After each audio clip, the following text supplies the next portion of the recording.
most people thought it was ever discussed. Naturally, the Bible did not lay out precisely when the rapture would take place. God wanted us to be on our tiptoes, in a sense, urgently expecting Him. He tells us constantly to watch, for you know not when He comes. But at the same time, Jesus condemned the spiritual leaders of His day for being aware of the physical signs of the weather and not being aware of the signs of the coming of the Son of Man. The prophecies are being fulfilled. Israel's back in the land. We're living in the last days. There are some Christians who rather facetiously say, well, I'm not a pre-trib or post-trib or mid-trib. I'm a pan-tribulation. I believe it'll all pan out in the end. Well, that may sound funny, but it's irresponsible. If you read Revelation seriously, as I do, the 7-year tribulation will be the worst period of time in God's entire history of mankind. It will be a time of such unparalleled horror and judgment upon the earth that it's very doubtful that many Christians could live if that was God's purpose, but I do not believe it is. It is a time when God is going to turn back to Israel, with the church taken out at the rapture before the tribulation. God is going to cause the rising of the 2 Jewish witnesses, Elijah, probably Moses, and also the 144,000 Jewish witnesses. There's going to be a rebuilt temple and animal sacrifice.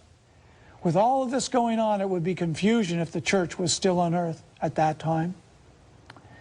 My friends, we're living in the last days. All these prophecies are coming to pass. When we look at it, some people ask me a question and say, Grant, is there a particular one single verse that points to the fact that the rapture happens before the coming of the 7-year tribulation, the Antichrist? And I would point to this verse, Paul writing to the Christians. He says, we are to wait for His Son from heaven, whom He raised from the dead, even Jesus, which delivered us from the wrath to come. I want you to think about the timing and sequence of this. He says Christians are to wait expectantly for His Son from heaven. That's the rapture. Whom He raised from the dead, even Jesus, which delivered us from the wrath to come. So Jesus coming from heaven, the rapture, is going to deliver Christians from the wrath to come. Now, there's only 2 possibilities for the wrath to come. Either the wrath to come is the wrath of hell, or it is the wrath of the tribulation. Because from Revelation 6 to 19, the entire judgments poured out upon earth are the wrath of God poured on unrighteous sinners. Well, it can't be the wrath of hell, because His second coming doesn't deliver us from the wrath of hell. It's His first coming, His death, His atonement on the cross. That's what allowed us to escape the wrath to come. What we know is the rapture is going to allow Christians to escape the wrath that will come in the tribulation. Why? Not because we deserve it, but because it's God's purpose. From Genesis to Revelation, you will not find a single example of God judging indiscriminately between the righteous and the unrighteous. Paul says in 1 Thessalonians 5:9, he says that God will deliver us from judgment. He says He's delivered us under salvation, not under the wrath of God. Here's the promise. Wrath will come, but not for those who put their faith and trust in Jesus.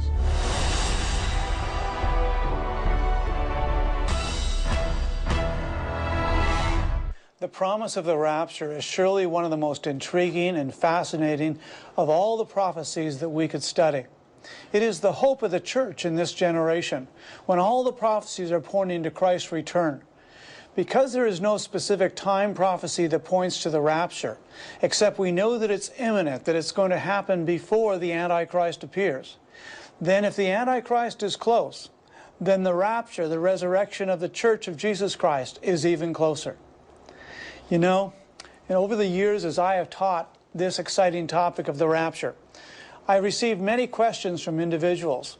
A number of them naturally are about the timing of the rapture. What evidence exists in Scripture that the rapture will be before the Antichrist, as opposed to being during the Antichrist rule, or during the 7-year tribulation, or even at our